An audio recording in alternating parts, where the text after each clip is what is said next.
Olá, seja muito bem-vinda a esse nosso curso de adoção. Meu nome é Sávio Bittencourt.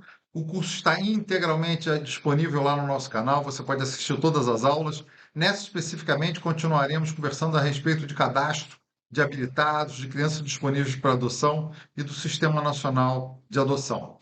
Pois bem, o artigo 50 do ECA, e você tem que sempre ter o ECA aí ao seu lado para acompanhar a aula, o artigo 50, no seu parágrafo terceiro, traz uma regra que eu gosto muito.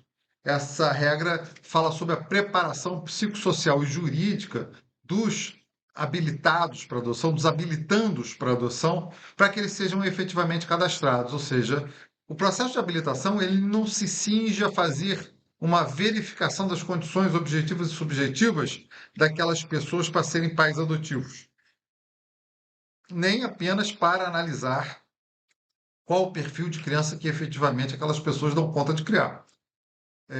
Mais do que isso, é um momento também de preparação. Só que o procedimento judicial tem suas limitações e esse procedimento é um procedimento extremamente simples, né? É mais uma verificação com visitas à casa da pessoa, entrevistas que são feitas com as pessoas que querem adotar, né? A análise de questões a respeito das certidões dessas pessoas, se elas foram processadas, se elas não foram, como são seus antecedentes. Ou seja, é muito mais uma verificação de condições do que qualquer outra coisa. Isso é feito mediado pelo juiz num procedimento de jurisdição voluntária.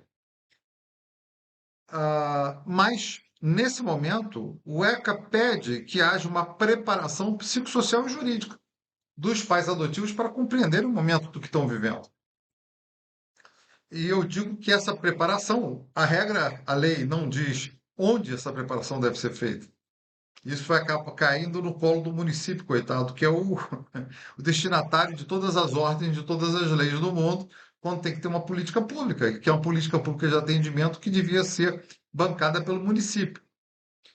De ordem prática, os tribunais, e veja que essa regra dá à equipe técnica uma atribuição, e mais uma das grandes e longas atribuições da equipe técnica, diz o parágrafo terceiro do artigo 50. A inscrição de postulantes deve ser precedida de preparação psicossocial e jurídica, com apoio da equipe técnica da Justiça da Infância e Juventude. Então não diz que é a equipe técnica que vai fazer, mas diz que ela tem que apoiar. Ou seja, ela tem um papel de supervisão, de fomento desse curso, né? dessa preparação. Eu estou falando do curso porque, eventualmente, vou aduzir uma informação acerca disso. Mas essa preparação passa pelo apoio da equipe técnica.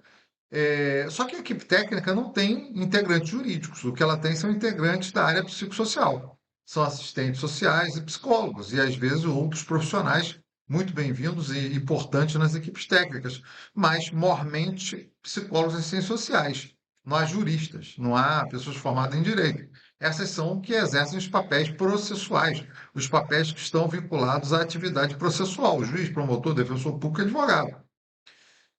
Então, como se soluciona um mandamento legal que obriga a essas pessoas para estarem habilitadas, terem algum tipo de informação ou formação jurídica e psicossocial, se a própria lei não define quem faz essa preparação, quem promove esse curso?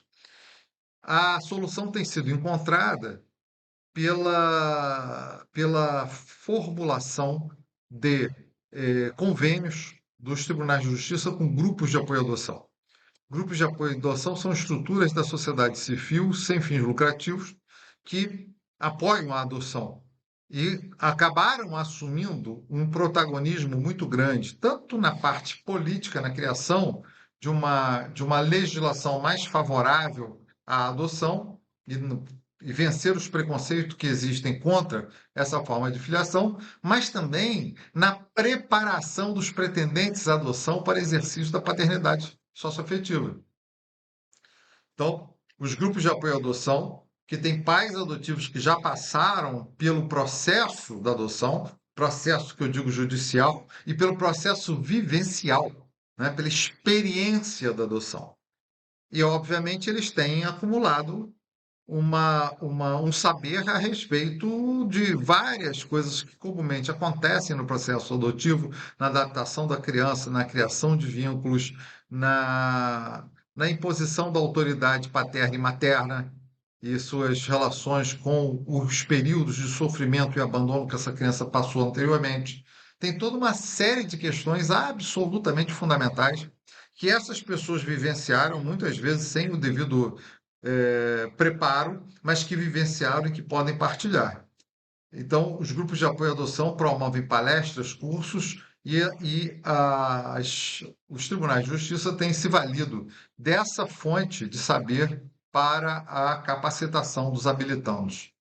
No estado do Rio de Janeiro, que é a realidade que eu posso testemunhar, algumas varas fazem exigência de que essas pessoas frequentem os grupos de apoio à adoção e assistam a uma série de palestras, um número determinado de palestras, sem exigir, contudo, um programa didático que relacione essas palestras. A pessoa vai lá, assiste 5 palestras e cumpre a sua missão formativa. E não mais ela tem interesse de se formar e tem mais é que se formar também sozinha e buscar essa informação, mas o grupo de apoio à adoção passa a ser uma referência, passa a ser pelo menos uma opção dessa pessoa, tanto no processo de preparação para a adoção, no processo de espera da criança depois de habilitado, no processo de adaptação, né? E também no processo permanente de exercício da vida depois da obtenção dessa família, da criação dessa família pelo vínculo adotivo.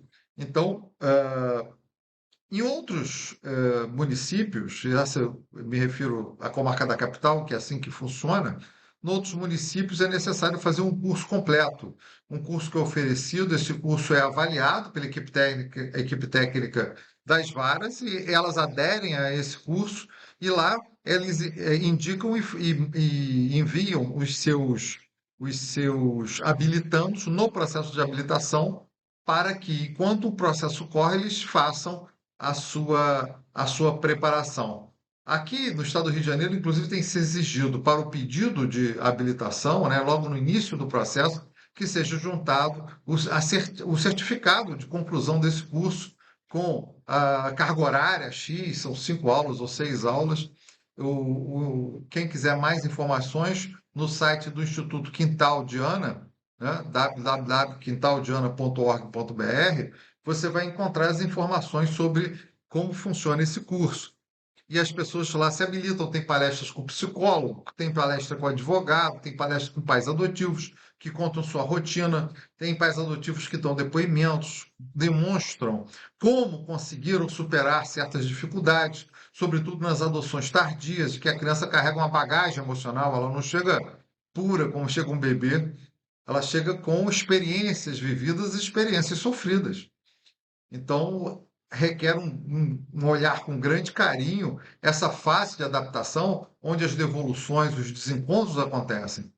E é, portanto, muito importante esse depoimento dos pais adotivos que já passaram por esses desafios e se encontram numa situação de, hoje, maior tranquilidade, porque conseguiram efetivamente suplantar todas aquelas dificuldades.